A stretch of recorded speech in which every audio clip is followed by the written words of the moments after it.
We've seen superheroes like Superman, Iron Man, and Batman, but today you'll see a team of Russian superheroes who risked their lives to save the world. I think most of us saw these heroes in childhood. So, let's once again hear their story. At the beginning, we see a mad scientist doing terrifying experiments to enhance human abilities. These enhanced humans would later become a new generation of superheroes. This event was in the 1940s. Then, the story jumps 80 years ahead to 2020. Soldiers were testing new high-tech weapons. They built robotic arms loaded with rocket launchers, bullets, electromagnetic pulses, shifting systems, suspensions, and other advanced tech. These arms could auto-lock on targets and strike from far away. Suddenly, the system failed, and the robots stopped listening. The situation got so bad, the army had to bring in tanks. But the robotic arms destroyed the tanks and even killed the soldiers. Behind this was Asghar Zurat, who used his EMP system to take control of the robotic arms. Next, the scene moves to a high-level meeting in Moscow. Top officers and leaders discussed, who is Asghar Zurat? 80 years ago, Asghar made electronic devices that could wirelessly control any system. For example, if you wore the device and a car was in front, you could signal with your hand to move it. But Asghar failed again and again. Meanwhile, his colleague Victor researched how to create superhumans, super soldiers. For the military, Asghar's work looked like a waste of time and money, while Victor's program seemed more useful. Though Victor hadn't created any super soldiers yet, he had written research papers. After that, Asghar was kicked out. Seeking revenge, he stole Victor's documents and started a new lab. At the start of the story, we saw people gaining strange powers. That was Asghar, using Victor's research to create new superhumans. When the government found out, they destroyed Asghar's base. But he escaped. Colonel Nikolai told Commander Elena, "Find those superhumans Asghar made 80 years ago. They are the ones who can help us fight him." But Asghar had a bigger plan. He went across Russia, taking control of tanks.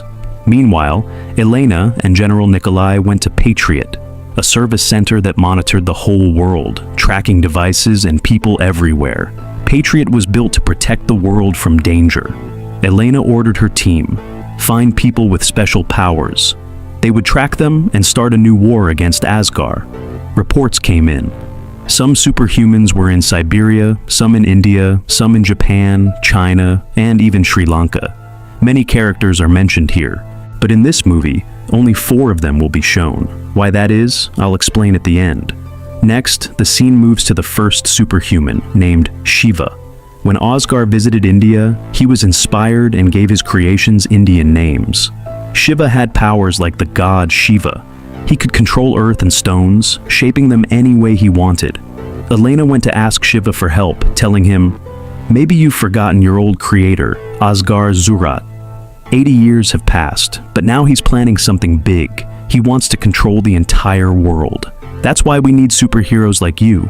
Shiva replied, "I had no purpose to live all these years anyway. You've given me a new reason." Then the scene moves to the second superhuman, Khan.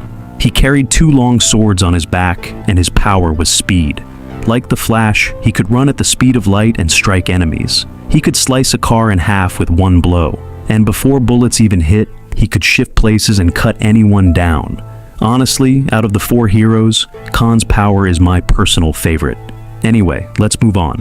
The third superhuman appears in a Siberian forest. He was once a scientist. When soldiers stormed his lab to capture him, he injected himself with a serum and transformed into a giant bear, a war bear. In that form, he destroyed the soldiers in seconds. His name was Vola. Then comes the 4th superhuman, Ganga. When Asghar visited Benares and saw the sacred Ganges River, he named this girl Ganga. Her power was that once she entered water, she could turn invisible. To convince her, the other 3, Khan, Vola, and Shiva, went to her. A fight broke out because 80 years ago, during the Great Explosion, Ganga had lost her memory. She couldn't recognize any of them, but the 3 explained, "We are one, created by the same person. And now he's destroying the world. We need you. Together, we can stop him." Meanwhile, Asghar returned to his old lab, rebuilt it, and began creating clone soldiers, so powerful that ordinary people could never defeat them. On the other side, Inside Patriot Service, Elena gathered all the superhumans. They discussed how to fight Asgard, but the problem was, he knew all their strengths, weaknesses, and fighting tactics. Elena reassured them. You four are not alone. Our team is with you. If something goes wrong, our soldiers will attack for backup. Just move forward. We've got your back. Just then, Nikolai informed them that Asgard's location had been found, at South Street 15 in Russia. The four immediately rushed there. Each began showing their powers. Ganga vanished into the rain. Vola turned into the mighty bear. Khan ran at lightning speed, dodging bullets and cutting down enemies one by one. Remember, all these enemies were Asgard's clone soldiers, far stronger than normal humans. Shiva gathered rocks from the ground and hurled them at the enemies. The battle was going well, until disaster struck. Ganga was frozen with liquid nitrogen. Vola was trapped in a stainless steel net. Khan was injected with a sedative that knocked him out. And then Asgard himself arrived to fight Shiva. Their clash began fiercely, but Shiva's stones had no effect on Asgard. Then he hit Shiva in the stomach with a shockwave from his hands so hard that Shiva's spine shattered, and Shiva was finished. We see Asgard has captured 3 heroes, Ganga, Vola, and Khan, but Shiva isn't there because he's already gravely injured. They're all trapped behind a magnetic field that's impossible to escape.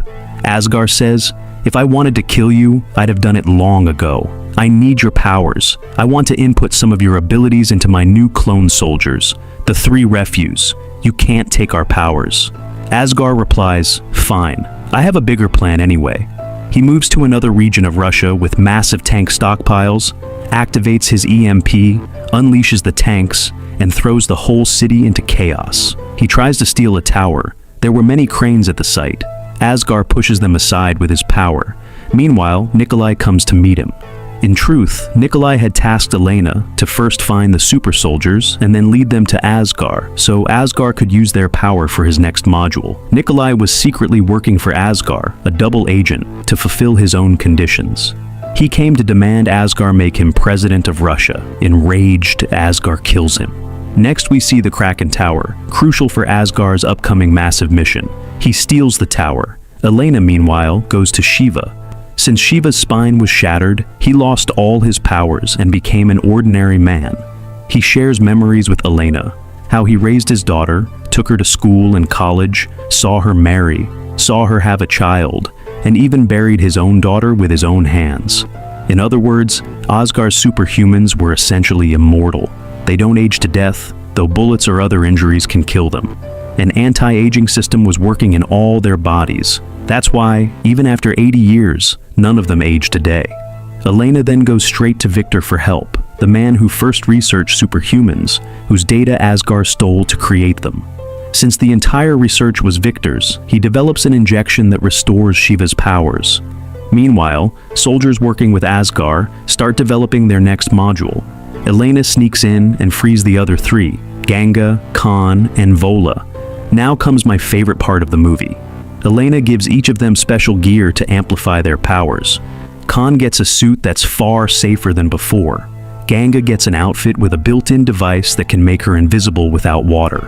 Vola gets an automatic machine gun, normally hand-controlled, but when he's at full power, fully transformed into a bear, the gun will autofocus and fire wherever Vola looks. Their training goes great. Each one pushes their suit and power to destroy enemies, and they succeed in their prep. Meanwhile, Asgard steals the Kraken Tower and suspends it high between skyscrapers in the middle of the city. The tower's normal height was 500 meters, but he hangs it another 300 meters up, making the total about 800 meters. From that height, it could directly connect to an old satellite launched in 1960. It could create an atomic range. The atomic range was like a nuclear bomb, but far stronger. A nuclear bomb could destroy a city, but this could wipe out an entire country from space. If Asgard gained this power, he could control the whole world. That's why our heroes went to the tower, to secretly destroy Module 2. Each hero moved to different spots. In the basement, they fought enemies. In the parking lot, Vola arrived with his gun and Khan dropped from the sky, cutting ropes so the others could climb up and destroy the module. Meanwhile, Victor, searching for a way to defeat Asgard, was struck by Asgard's electric shock and almost killed. Elena reached him, and Victor told her, if the four superhumans combine their powers, nothing can surpass it. But the power must be used perfectly, or they'll die. The heroes reached Module 2, but shutting it down needed a huge explosion that could also kill them. Ganga said, temperature doesn't affect me. Hot or cold, I can handle it. She grabbed the burning rods, shutting off the safety shield of the Kraken Tower. Then all of them fought Asgard, but he was too strong. Even with their suits, he beat them badly. They tried to escape by hanging onto a plane, but Asgard's attack knocked them down. At that moment, Elena arrived and told them Victor's last words. If the four of you combine your powers, a single sonic blast can destroy the entire Kraken Tower. Hearing this, they united their strength. They knew one mistake could kill them, but saving the world mattered more. They unleashed a massive sonic blast that shattered the Kraken Tower and destroyed Asgard's dream. The superheroes saved the world. In the final moment, they promised Elena, if danger comes again, we will fight together.